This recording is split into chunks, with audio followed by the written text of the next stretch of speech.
បាទសួស្តីបងប្អូនទាំងអស់គ្នាអញ្ចឹងក្នុងវីដេអូនេះខ្ញុំ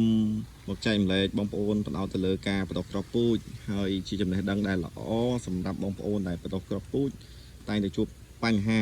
ជាពិសេសបដិទៅមិនដុះលូតលាស់បានល្អឬមានបញ្ហាដូចជាការរលួយគ្រាប់ឬដុះមកមិនបានស្រស់គ្នាល្អនឹងក្នុងវីដេអូនេះខ្ញុំមកចែកម្លែកមកបង្ហាញបងប្អូនទៅលើការបដិគ្រាប់ពូជអញ្ចឹងបងប្អូនទាំងអស់គ្នាអ៊ំពូមីទាំងអស់គ្នាកំណត់អស់រំលងតាណាបាទមកតាមដានទាំងអស់គ្នាបើសិនជាចង់យល់ដឹងពីការបដិគ្រាប់ពូជមិនថាប្រភេទបន្លែស្លឹកឬប្រភេទផ្លែនេះទេអញ្ចឹងនេះគឺបងប្អូនបានឃើញទស្សនវិជ្ជានេះគឺនៅក្នុងកន្លែងបដិគ្រាប់ពូជនៅរោងបន្លែរបស់ខ្ញុំបាទហើយខ្ញុំនឹងចែកម្លែកបងប្អូនទាំងអស់គ្នានៅក្នុងវីដេអូនេះដើម្បីបង្ហាញការបដិគ្រាប់ពូជរបស់ខ្ញុំជាចំណេះដឹងខ្លះៗបន្តិចបន្តួចទៅដល់បងប្អូនអ៊ំមីងទាំងអស់គ្នាអាចយកទៅអនុវត្តនៅផ្ទះបងប្អូនអាចរៀនតាមបានហើយពិសេសភាសាមែនតើដែលក្របពូជរបស់យើងដែលយើងបានបន្តហើយយើងដោះបានល្អហើយក៏ខ្ញុំចែកម្លែកបងប្អូនទាំងអស់គ្នាដើម្បីស្វែងយល់បន្ថែមអញ្ចឹងដើម្បីបដោះក្របពូជបានល្អ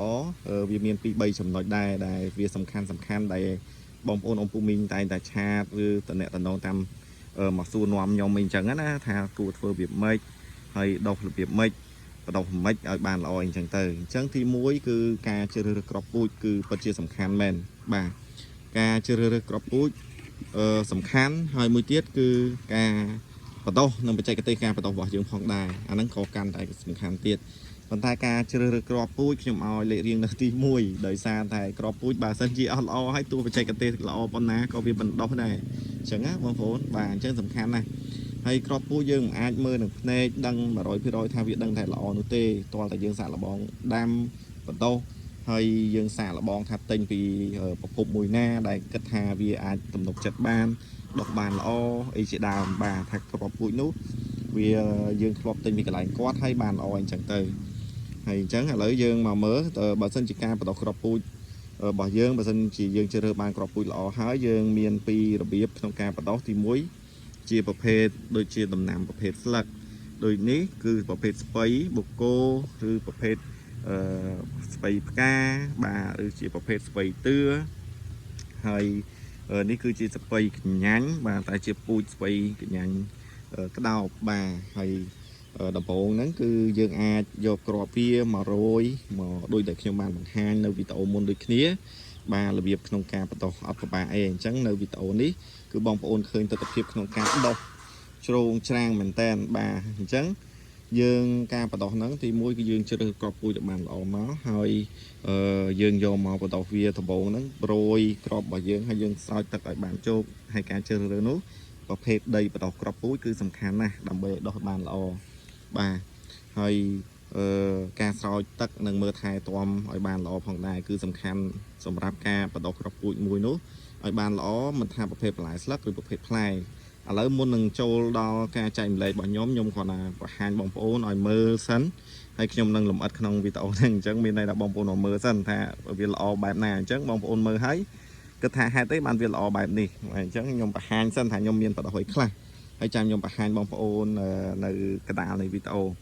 នេះជាប្រភេទតសក់បាទតសក់ការ៉េបងប្អូនខ្លះហៅតសក់វែងអញ្ចឹងទៅបាទព្រោះតសក់នេះវាខុសពីតសក់យើងវាផ្លែវាធំមែនតើបងប្អូនបានតែ38ថ្ងៃឯងយើងអាចប្រមូលផលបាទហើយនេះគឺជាប្រភេទស្ពៃជាស្រ័យ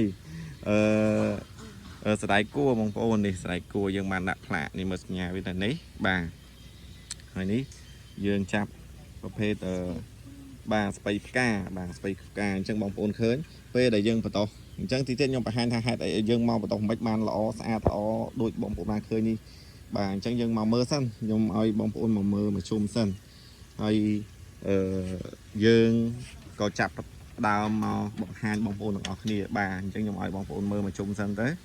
ហ្នឹងហើយអញ្ចឹងអធិស្ឋានបងប្អូនបាទអធិស្ឋានបងប្អូនណាដែលធ្លាប់ដាំបានល្អហើយប៉ុន្តែចែកម្លែកទស្សនវិជ្ជានេះដល់បងប្អូនសិនថាខ្ញុំមានបដោះអីខ្លះអញ្ចឹងណានេះគឺប្រភេទពោតប្រាំងពណ៌ស្វាយឬពណ៌ក្រហមបាទហើយដើមវាដោះមកនេះបងប្អូនបាទយើងបដោះក្របតតែម្ដងបាទអានេះឆៃថាវបាទឆៃថាវខាងនេះគឺយើងមានម្រះបាទម្រះជ្រួញហើយនេះគឺស្ពៃចម្រុះពណ៌បាទស្ពៃស្រួយចម្រុះពណ៌ bà cứ dương phải đọc mỏ đọc bà hay ní cứ cru xa bà nhóm cọt cầm phong tài nè sao bà chẳng mơ hỏi bằng phone bà đây nè đây tay đây chân được mục được nông video nông được bỏ phê thiên đam bà chân cru xa bà nhóm cọt cầm phong sao nắng chân ca sao tất có dương miền chi chùm nuôi bỏ dương đại trong bàn bằng hai bằng phone khá đái đập bơi oi con tụi nam có năng việc đọc tới việc lọc lội chẳng á chẳng dương pra nó việc cuộc xong kia cho môi nâng đầm nó đây chi bỏ dương ở bàn lọ bằng này chẳng chi bây giờ phê ní trong bàn bằng hai nâng chạy lại bằng phone vì ca phải là tay vì ở miền ấy lẹ liềm tế bằng tay sầm rạp bông phone này để có thời ca đôi chỉ có ở miền ở thổ thiệt đam đừng ở nông đầm bây phải là chỉ mấy chi ở môn mấy chi vitamin mấy chi sợi riêng ấy nắng con a tận tận nón đầm bây miền đây tha thời ca đầm bây pra pra thờ lơ đầm nam con mình thamประเภท câu thần nám rư môi chia ประเภทđôi chia đào chơi hộp play chẳng á mình theo làm slug làm ấy chẳng con đòn miền pe và liệt trong càng phải lật chẳng con ai cầm mong bàn chẳng chốt ní cứ lọ pra thờ lơ đầm nam mình tham ประเภท câu thần nam tôi bà đôi ประเภท đầm nam đôi nhom cùng hai bằng bốn ní rư môi chia ประเภท đầm nam chơi hộp play bà rư môi đầm nam đầm o đôi chỉ ca đôi chia đầm nam để bong bốn nam từ hay đầm nạ cao và đọc cọp bụi nắng cứ việc sầm khăn đại dương trời prao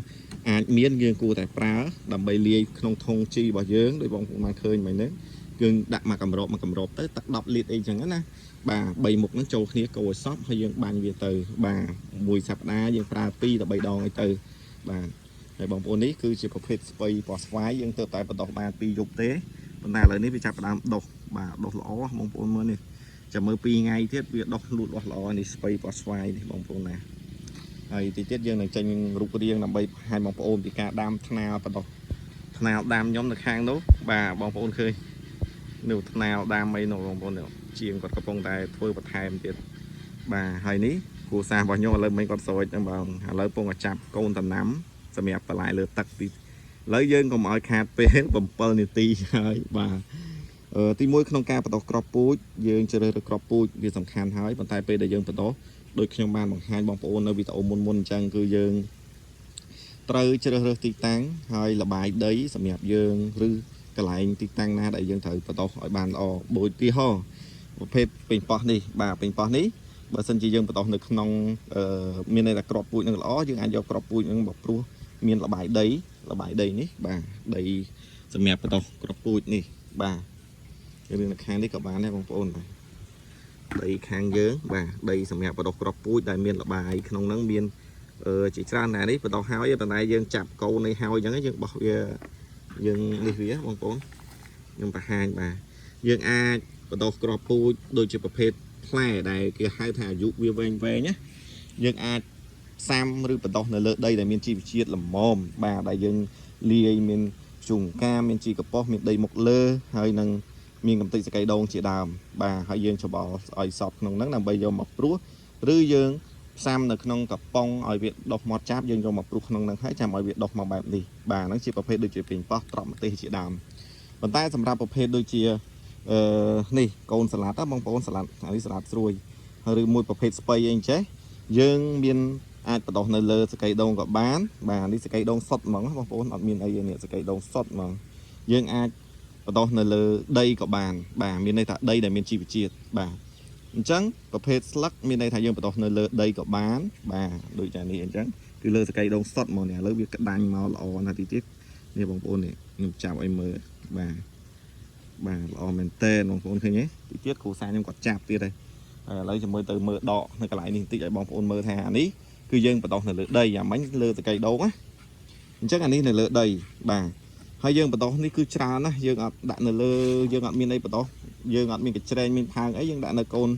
tray trên cả bàn đấy bắt đầu cropไปtrà nó phù mà cái chọc viên ní trà nó bông ôn bà mà cái chọc nó bị trà chắc dương bắt đầu phải trà mòn đời ra dương thử tại chạp việt là chạp tim mũi dương ai chạp bà bông ôn đam bà lại lơ tắc bông ôn ai chạp trồi bóng bà bông ôn đam bà lại lơ đấy bông ôn ai chạp trồi từ nông trế đôi đài côn tại nam đây nhom bà hai cái lại luôn bà mạnh nữa á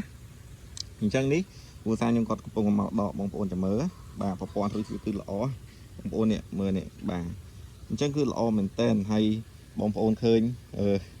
ឃើញស្ថានភាពបែបនេះបាទបងប្អូនឃើញទេក្នុងនេះគឺប្រព័ន្ធឫសវាល្អហើយកម្លាំងនៃការលូតលាស់នៃកូនស្ពៃរបស់យើងកូនដំណាំរបស់យើងគឺលូតលាស់បានល្អអញ្ចឹងពេលយើងយកទៅចាប់ឬយកទៅដាំបន្តគឺវាឆាប់ស្ទុះបាទអញ្ចឹងដោយសារការចូលរួមនៃទី1លបាយដីដែលយើងបន្តហ្នឹងមានជីវជាតិល្អវាផុសផុលវាដីអត់ក្រាំងដីដី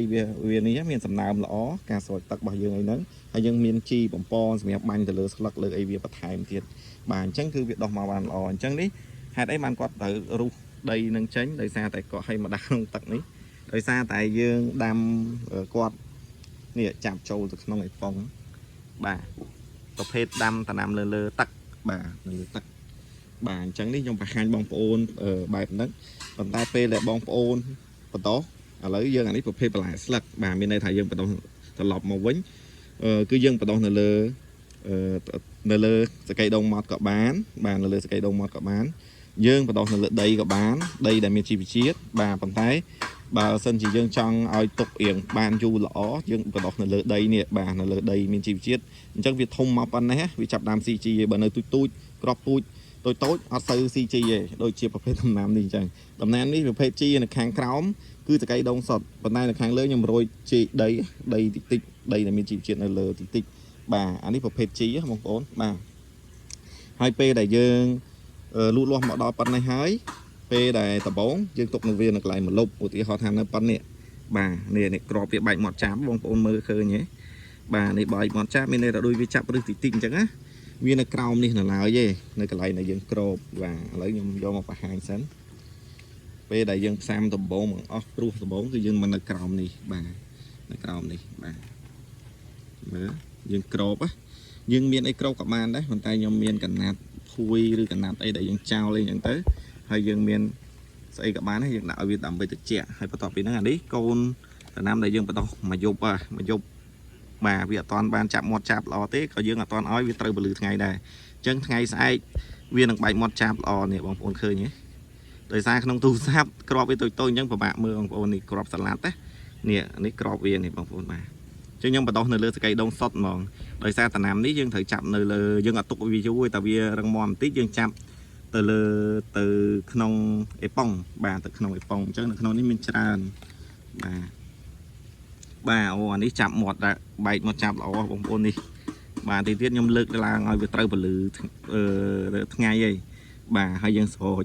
ហើយការដាក់ហ្នឹងគឺនៅពេលព្រឹកបងប្អូនបានល្អកុំនៅពេលថ្ងៃរសៀលពេលព្រឹកយើងបានឲ្យវាត្រូវប៉ុណ្នេះនេះបងប្អូននេះគ្រាប់ប្រភេទស្ពៃក៏បានសាឡាត់ក៏បានតែពេលបងប្អូនបដោះសាឡាត់តែជួបបញ្ហាច្រើននេះអានេះគេហៅបែកមាត់ចាប់ហើយបងប្អូននេះឬវាចាប់ឬវាបានតិចនេះឃើញទេបងប្អូនឃើញសសហ៎បាទហ្នឹងហើយអញ្ចឹងប៉ុណ្ណឹងមកគឺយើងអាចលើកត្រេហ្នឹងបាទត្រេដែលហ្នឹងយកមកដាក់នៅលើនេះដូចគេអញ្ចឹងបងប្អូនឃើញទេបាទយកមកដាក់ឲ្យដូចគេអញ្ចឹងទៅ